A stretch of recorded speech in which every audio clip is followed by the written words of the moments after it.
వినాయకునికి పోయి చూసుకున్నట్లయితే దర్శనానికి ఇటువైపు నుంచి గణపతి ముప్పమూరి అనేసి ఇటు హెరిటేజ్ గీ వాళ్ళైతే మనకు అడ్వర్టైజ్మెంట్ ఇవ్వడం జరిగింది. ఇక్కడ వచ్చేసి పొద్దున్నే చూసుకునేది జనాలు తరలి వచ్చారు. సండే ఉంది ఇవాళ జనాలు పొద్దున వస్తే అయితే ఎక్కువ జనాలు ఉండరు, దర్శనం మనకు తొందరగా అవుతుంది అనేసి పొద్దున్నే వచ్చారు. అయినా ఈ టైంలో వచ్చినా కానీ 6 గంటలకైనా కానీ పొద్దున మనకి జనాలకు చూసుకుంటే చాలా తండోపతండాలుగా మనకు ఇక్కడ విచ్చేయడం జరిగింది. జనాలు వచ్చేసి మనకు ఫస్ట్ రోజు మొదటి పూజకైతే మనకైతే అప్డేట్స్ అయితే అందించలేకపోయాను నేను. నాకైతే కొద్దిగా ఆరోగ్యం బాగాలేకుండే. ఇక్కడ చూసుకున్నట్లయితే వినాయకుని దగ్గరికి వచ్చిన వాళ్ళు భక్తులు ఎవరు కూడా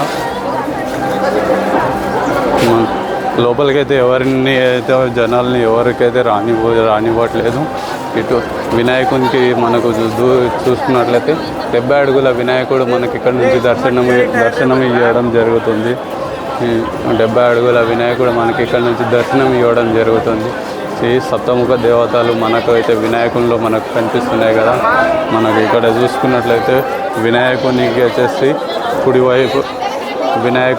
కుడివైపున వచ్చేసి మనకు శ్రీనివాస కళ్యాణ మండపం ప్లస్ వినాయకునికి ఎదురుగా చూసుకుంటే అయోధ్యలో ఉన్న బాలరాముడు, మనకు వినాయకునికి కింద నుంచి పై వరకు 70 అడుగుల వినాయకుడు దర్శనం ఇస్తాడు. మనకి రావుకేతో రెండు